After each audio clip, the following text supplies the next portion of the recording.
really mellow. Hi everyone. Fall. I haven't been to my garden for a week and I missed it. Glad to be back in my garden. Today I've got to harvest my winter beans and I'll put them on a sheet and bring them into the garage to dry. Yeah, and then I'm gonna share with you some of the beautiful fall foliage today, and then just a relaxing video of my garden. So, see you after a while.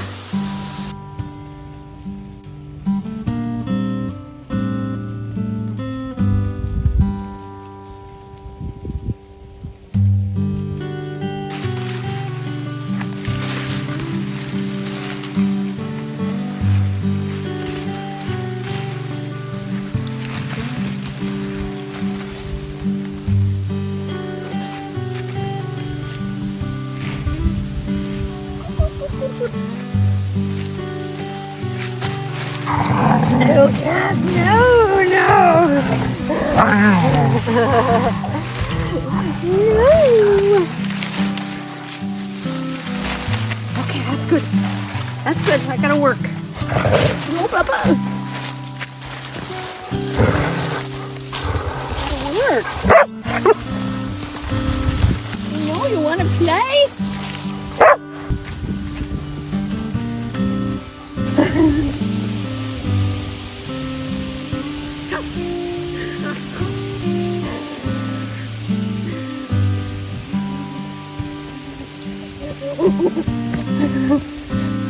Get her! I'll get this one.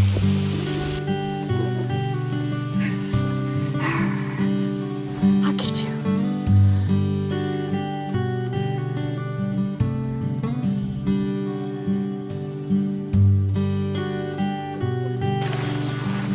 The reason I do this is because I find it much easier to let the bean pods dry on the vine, and then I put another sheet on top of them and just step on them, and that breaks them off of the vine and then opens this pod up. And this is the bean. I'll show you. It's so pretty. See? Isn't that pretty? And this is very similar to a pinto.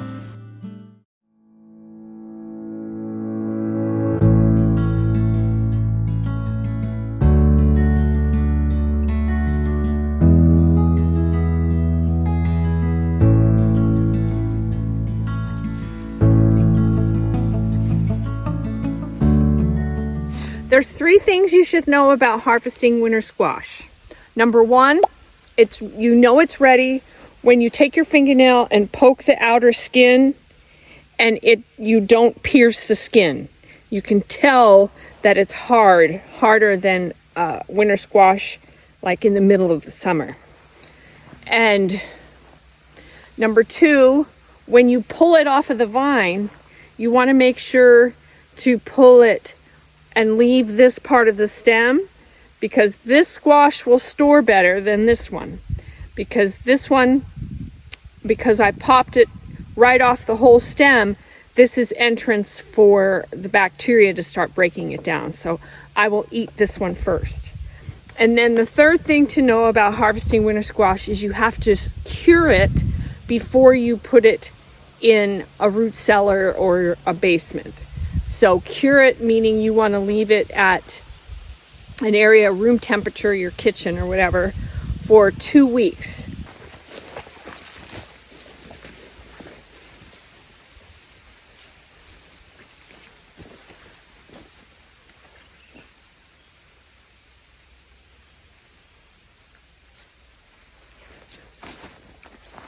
And this is anise hyssop that came up volunteer. I love volunteers.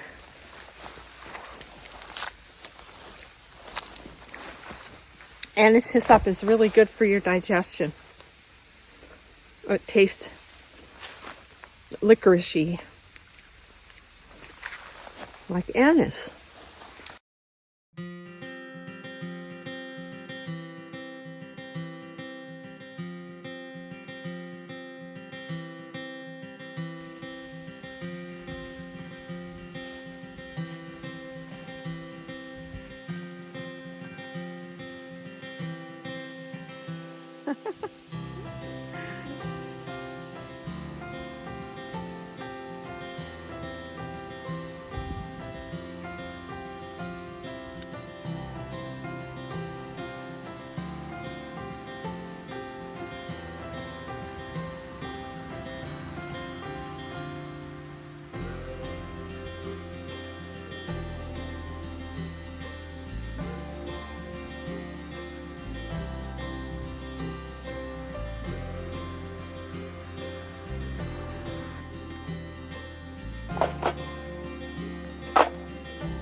Leaf of gourd.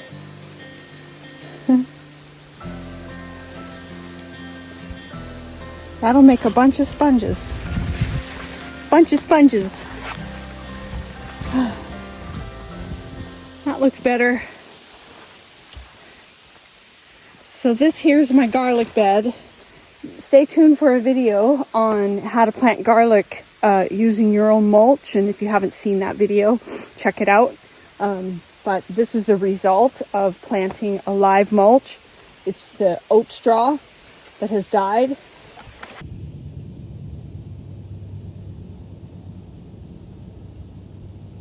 I wanted you to see the gooseberry. So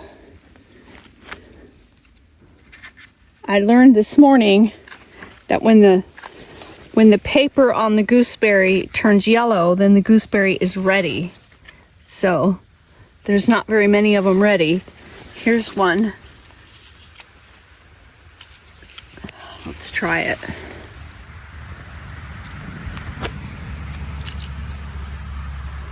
So it's yellow. It's a little green in there, so it'll be tart, but it's good. The one I had this morning was super sweet. I've never had one before. I think it would make a really good jam.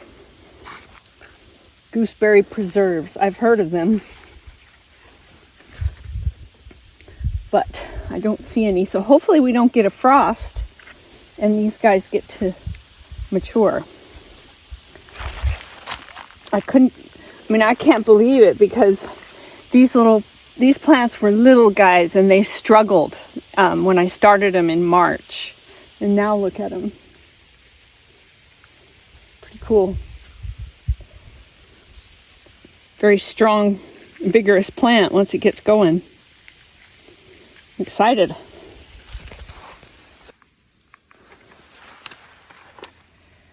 So this parsley I'm going to harvest until I can't. And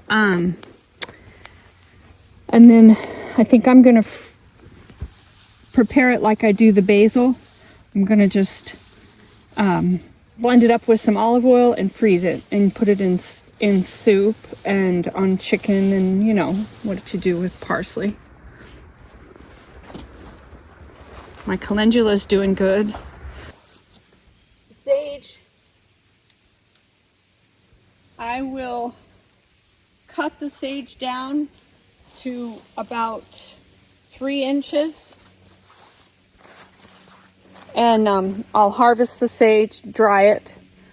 And then I'm going to mulch it like I do the lavender. And I'm going to hope that it will come back. It has the potential to do that if it doesn't get too cold. Or if it doesn't get frostbite. But These are beautiful. A friend of mine gave me some seed, Sphalanthus seed, and it's finally, I don't know if I'm saying that correctly, but it's finally come to blossom. And let me show you the flower.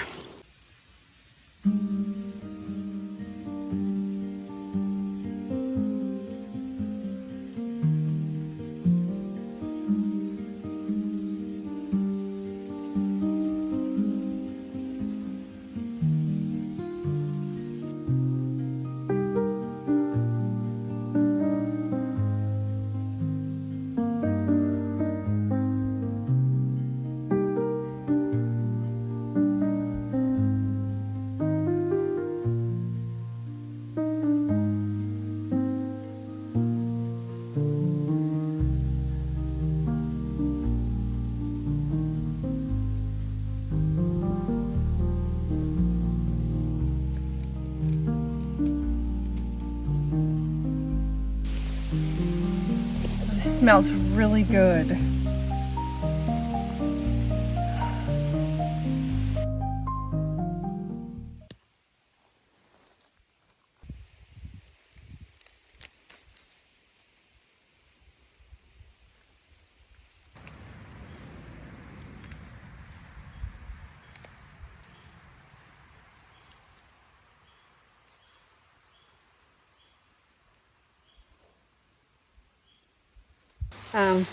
Wanted you to see the honeydew.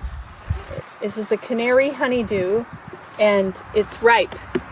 This one is, the bright yellow is ripe, and it's doing fine just sitting out here waiting to be eaten. These are really, I think, better than the cantaloupe in the sense that they seem to ripen, one at a time instead of all of them all at once. And they store better than the cantaloupe, because when the cantaloupe ripens, better eat it. So this is nice. But yeah, it's kind of a damp day today, so I'm gonna go make some sage tea and share with you the benefits of sage tea. That was fun. The mice get in our root cellar and they ravage the winter squash. They will go in a storage bin with a lid, and I'll just have to check them weekly. But yeah, these guys are ready to go in the cellar. They've cured for about a month, so they can go in. And then these guys will just stay out here and cure for another 2 weeks, and then they'll go down in the cellar. So it's a pretty good harvest. Well, that was fun today. I hope you enjoyed the harvest and the autumn colors. Pretty good harvest today. So I just wanted to end the video with a discussion about sage. And I've got a pot of hot water here. It's about 3 cups. I'm gonna make an infusion, or I'm gonna steep some sage leaf. I'm gonna use 1 teaspoon of sage leaf per cup. So a friend of mine inspired me to use sage. She uses sage, a sage mouthwash, she says, for her gums. And so that is one of the benefits. It's really nice mellow tea. Let it steep for 10 minutes. And then I'm going to read to you from this book, The Herbal Apothecary by J.J. Purcell, with permission granted by the author. So, sage, Salvia officinalis. Organs or systems affected: lungs, skin, uterus, and gastrointestinal system. Therapeutic actions are: it's a stimulant, it's a tonic, a carminative, a diaphoretic, bitter, and astringent. So, medicinal uses. It balances bodily fluids. Sage has a unique ability to balance fluids with the body.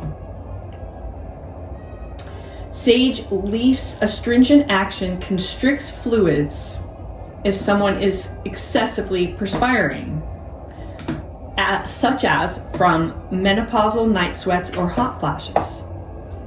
It can be taken hot to open up the pores and allow constrained fluids to flow from the body, such as with a fever or for those who have difficulty bringing out a sweat. In the stomach and intestines, sage works as an astringent to lessen damp accumulations that present as gas, bloating, loose stool, and decreased appetite. I think this will be good for my belly. And like I was telling you, it's good for a mouthwash. So she says here that it supports gums, mouth, and throat. When taken internally or as a gargle, sage is a go-to herb for mouth sores, gum disease, and sore throats. There's other qualities that she discusses. I'm not going to go over those. But one thing I thought was interesting is she says it calms anxiety. Sage has traditionally been used to calm overly excited states such as nervousness, anxiety, and tremors. It promotes a calming sensation to the brain, which is particularly helpful for overthinkers. That would be good for me today. And contraindications. Sage is for short-term use only, unless combined in a formula. It should not be used for those suffering from epilepsy and should not be taken during pregnancy or if breastfeeding. So this is an infusion that I'm making, and it's 1 teaspoon per cup, and I'm steeping for 8 to 10 minutes. I want a stronger medicinal effect for my tea. I can use 4 to 5 tablespoons of herbs per quart of water.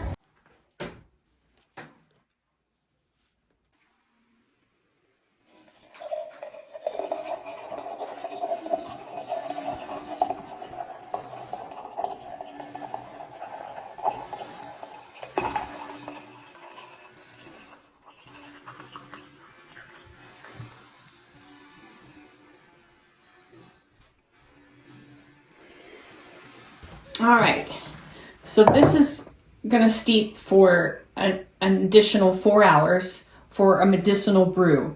It's 4 tablespoons per quart, and obviously it will be stronger than the lighter infusion that I made initially. It has a really nice mellow flavor. So, yeah. Thanks for joining me today. I hope you enjoyed the autumn colors and the harvest and sage tea.